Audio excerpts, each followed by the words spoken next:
Hi hello வணக்கம் welcome to our channel cookie Tamizha. இன்றைக்கி நம்மளோட வீடியோவில் பார்க்க போகிற ரெசிபி கோதுமை பாயாசம். எப்படி செய்கிறதுன்னு பார்க்குறதுக்கு வாங்க வீடியோக்குள்ளே போகலாம்.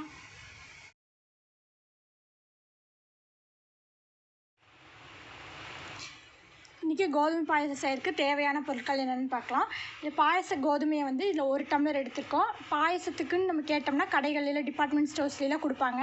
அதை வந்து நான் இந்த 1 டம்ளர் எடுத்து அதை நல்லா 2 டைம் வாஷ் பண்ணி இந்த குக்கரில் போட்டு வச்சுருக்கேன்.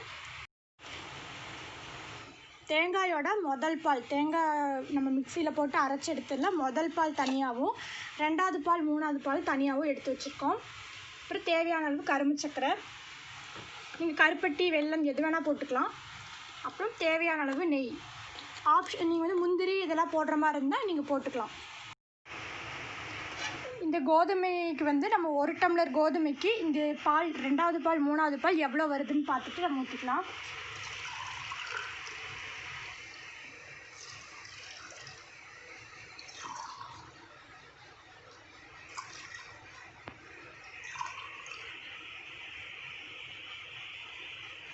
இதில் 3 டம்ளர் இருக்குது.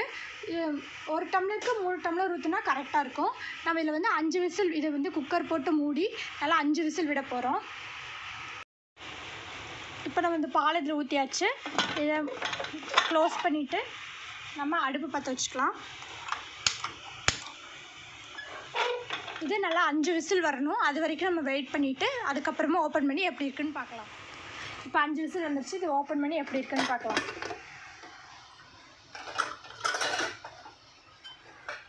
நல்லா வெந்துருச்சு. இது எல்லாமே நல்லா வெந்துருச்சு. நம்ம பாயசம்லாம் கெட்டியாக வரணுங்கிறதுக்காக இதிலிருந்து நான் ஒரே ஒரு கரண்டி மட்டும் மிக்சியில் போட்டு நல்லா கிரைண்ட் பண்ணி எடுத்துக்க போகிறேன். இப்போ நம்ம இந்த கரும்பு சர்க்கரையை வந்து தண்ணி ஊற்றி லைட்டாக ஒரு கொதி மட்டும் விட போகிறோம். ஏன்னா இது வந்து கல் மண் அந்த குச்சி இதெல்லாம் இருக்கும். அதுக்காக நம்ம இதை நல்லா கொதிக்க வச்சு நம்ம ஃபில்டர் பண்ணிக்கலாம். பாகுபது வரணும்னு அவசியம் இல்லை, இது கரைஞ்சால் மட்டும் போதும். நான் வந்து 1.5 டம்ளர் வெல்லம் எடுத்து வச்சுருக்கேன், நாட்டு சர்க்கரை. நீங்கள் எது வேணால் போட்டுக்கோங்க. கருப்பட்டி இருந்தால் கூட அதை நீங்கள் சின்ன சின்னதாக இந்த மாதிரி நுணுக்கி போட்டுக்கோங்க. இதுக்கு இந்த வெல்லம் வந்து ஃபுல்லாக மூழ்கிற அளவுக்கு மட்டும் தண்ணி ஊற்றிக்கலாம்.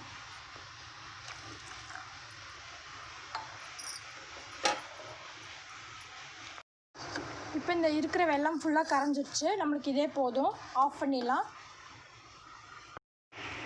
இப்போ நம்ம கொஞ்சம் எடுத்து மிக்சியில் கிரைண்ட் பண்ணி வச்சா அதையும் நம்ம இது கூடயே போட்டு ஊற்றிக்கலாம்.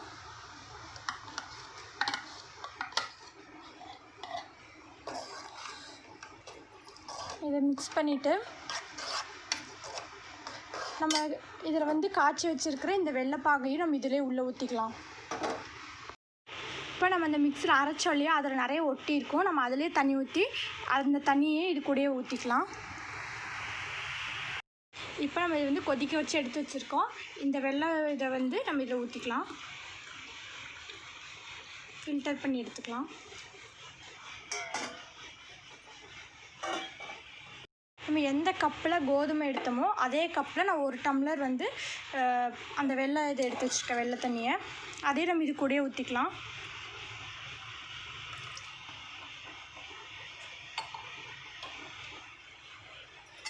ஊற்றி நல்லா மிக்ஸ் பண்ணிக்கலாம்.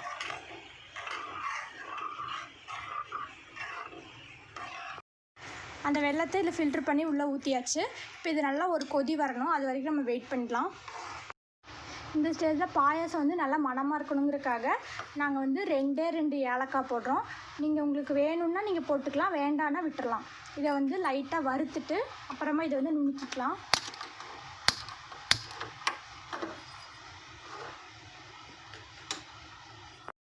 இப்போ வந்து நான் இதில் வந்து 4 டேபிள் ஸ்பூன் நெய் ஊற்றிருக்கேன். இது நல்லா மெல்ட் ஆகட்டும். மெல்ட் ஆகிடுச்சு. இந்த ஸ்டேஜில் நீங்கள் முந்திரி, பாதாம், கிஸ்மிஸ் எது வேணால் போட்டுக்கலாம். எங்ககிட்ட வந்து இப்போ கிஸ்மிஸ் பழம் மட்டும்தான் இருக்குது, அதனால் நாங்கள் அதை மட்டும் போடுறோம்.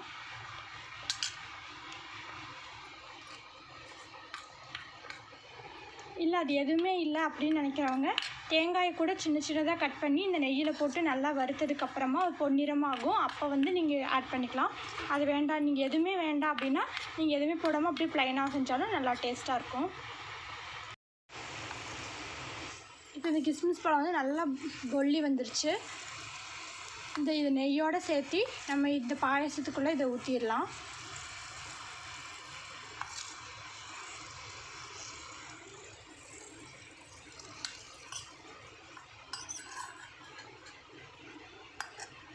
ஊற்றிட்டு இதை நல்லா மிக்ஸ் பண்ணி விட்டுக்கலாம். இதை மிக்ஸ் பண்ணும்போது நல்லா நெய்யோட ஸ்மெல் வருது. நம்ம எடுத்து வச்சுருக்க முதல் பால் தேங்காய் பாலை ஊற்றி நம்ம அடுப்பை ஆஃப் பண்ணிடணும். முதல் பால் ஊற்றினதுக்கப்புறம் அடுப்பு கொதிக்கக்கூடாது. அதனால் நம்ம இதை ஊற்றிட்டு ஆஃப் பண்ணிடலாம். இதை ஊற்றி ஒரு டைம் மிக்ஸ் பண்ணி விட்டுக்கோங்க. இந்த முதல் பால் ஊற்றிட்டோம். நம்ம ஊற்றினதுக்கப்புறம் லைட்டாக இது சூடானா போதும், ரொம்ப கொதிக்கணும்னு அவசியம் இல்லை. அவ்வளோதான், பாயசம் ரெடி ஆயிடுச்சு. நம்ம இப்போ அடுப்பை ஆஃப் பண்ணிவிட்டு சர்வ் பண்ணிக்கலாம். இப்போ பாயசத்தை பவுலில் சர்வ் பண்ணியாச்சு. இப்போ நீங்கள் இதே மாதிரி வீட்டில் செஞ்சு பாருங்கள். செஞ்சு பார்த்துட்டு எப்படி இருக்குன்னு சொல்லி கமெண்ட் செக்ஷனில் சொல்லுங்கள். இந்த வீடியோ பிடிச்சிருந்தா லைக் பண்ணுங்கள், ஷேர் பண்ணுங்கள், கமெண்ட் பண்ணுங்கள். சப்ஸ்கிரைப் பண்ணி பக்கத்தில் இருக்கிற பெல் பட்டனையும் மறக்காமல் கிளிக் பண்ணுங்கள். தேங்க்ஸ் ஃபார் வாட்சிங்.